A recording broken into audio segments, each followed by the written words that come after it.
Praise the lord. ఈరోజు వాక్య భాగం ఆదికాండం 32వ అధ్యాయం 12వ వచనం.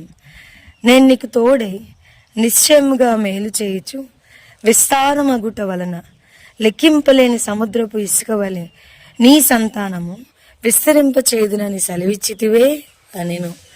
ఈరోజు ఈ వాక్య భాగం ద్వారా దేవుడు మనతో మాట్లాడుతున్నారు.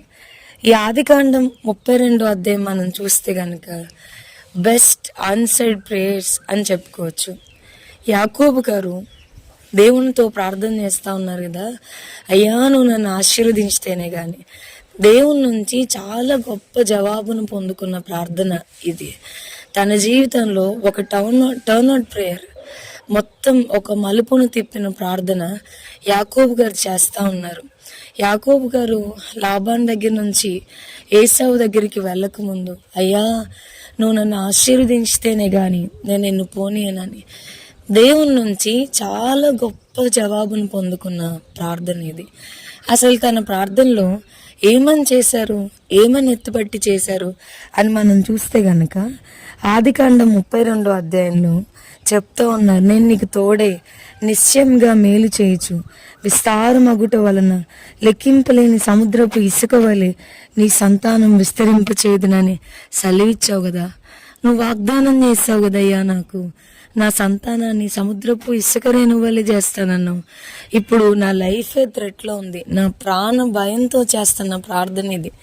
ప్రవ్వా నువ్వు వాగ్దానం చేసావు కదా అని దేవుడిచ్చిన వాగ్దానాన్ని ఎత్తిపట్టి యాకోబు గారు ప్రార్థన చేయడం మనం చూస్తున్నాం. అలాగే సంఖ్యాకాండం 32వ అధ్యాయం కూడా మన పితరుడైన మోషే బెస్ట్ ఆన్సర్డ్ ప్రేయర్. దేవుడు చెప్తా ఉంటారు, వీరు లోబడినోళ్ళని ప్రజలు, మోషే నువ్వు ఒకసారి పక్కకు తప్పుకో, నేను వీళ్ళందరినీ నాశనం చేస్తాను, నిన్ను నీ సంతతిని నేను ఆశీర్వదిస్తానని చెప్పినప్పుడు మోషే గారు దేవుని యొక్క భయంకరమైన ఉగ్రతను దేవుడు పశ్చాత్తాపడేలాగా చేసిన ప్రార్థన, ఇశ్రాయేల్ సర్వ సమాజం మీదకి గొప్ప కనికరం దిగి వచ్చేలాగా గొప్ప ఆన్సర్ వచ్చిన ప్రార్థన సంఖ్యాకాండం 32వ అధ్యాయం. ఏమని ప్రార్థన చేశారు, ఏమని ఎత్తిపట్టారని చూస్తే, ప్రవ్వా మా పెద్దదైన అబ్రహాంకి నువ్వు వాగ్దానం చేసావు కదా, నీ సంతానము ఆకాశ నక్షత్రాల వలె ఉంటుందని, నేను అలా చేస్తాను, విస్తరింపజేస్తానని నువ్వు వాగ్దానం చేసావు కదా, ఇప్పుడు వీరిని ఎట్లా నువ్వు నాశనం చేస్తావు, ఆ రోజు నువ్వు మా పితరులతో నువ్వు నిబంధన చేసావు కదా, నీ తోడని నువ్వు నిబంధన చేసావు కదా, నువ్వు జ్ఞాపకం చేసుకో. వీరిద్దరు ప్రార్థనలు మనం టాలీ చేసి చూస్తే ఇద్దరు వాగ్దానాన్ని ఎత్తిపట్టి ప్రార్థన చేస్తున్నారు, దేవుడిచ్చిన మాటను ఎత్తిపట్టి ప్రార్థన చేస్తున్నారు. ప్రపంచంలో చేసే అనేకమైన ప్రార్థనల్లో ఖచ్చితంగా నేరుగా త్వరగా సమాధానాన్ని తీసుకొచ్చే ఒక బెస్ట్ ప్రార్థన ఏంటంటే వాగ్దానాన్ని ఎత్తిపట్టి చేసే ప్రార్థన.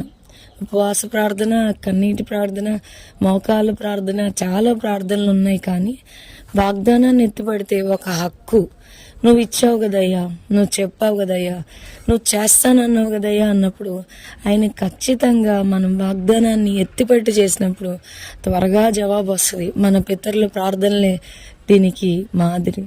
సో మన జీవితంలో కూడా మనం ఎదుర్కొంటున్న పరిస్థితులకు తగ్గట్టుగా బైబిల్లో ఎన్నో వాగ్దానాలు ఉన్నాయి. సో వాగ్దానాన్ని ఎత్తిపట్టి చేసే ప్రార్థన ప్రభు మనకి నేర్పించునుగాక. ప్రార్థన చేసుకుందాం. ప్రభా, ఈరోజు వాక్య భాగం ద్వారా మీరు మాతో మాట్లాడినందుకు వందనాలు. మా పితరులు దేవా ఎంతో గొప్ప జవాబును పొందుకున్న ప్రార్థనలు మేము పరిశీలించి చూస్తే వారు వాగ్దానాలను ఎత్తిపట్టి ప్రార్థన చేశారు. మేము కూడా ప్రభా ఎన్నో వాగ్దానాలు బైబిల్లో ఉంటా ఉన్నాయి, వాగ్దానాలను ఎత్తిపట్టి ఒక గొప్ప నాయన తాళాన్ని పట్టుకుని లాక్ను ఓపెన్ చేసినట్లుగా ప్రభా ఒక్కొక్క వాగ్దానాన్ని పట్టుకుని ప్రభా మీ పాదాలు పట్టుకోవడానికి కృపను అనుగ్రహించండి. ఈ వాక్యాన్ని వింటున్న మా ప్రియులైన వారందరూ గొప్ప జవాబులు పొందుకోవడానికి, ఇప్పటి వరకు తడువు చేయబడిన ప్రతి ప్రార్థనకు వాగ్దానం ద్వారా గొప్ప జవాబును పొందుకోవడానికి, త్వరగా పొందుకోవడానికి కృపను అనుగ్రహించమని నాయన వాక్యం వింటున్న వారిని దీవించమని యేసు నామమున అడిగి వేడుకొంచున్నాం తండ్రి. ఆమెన్.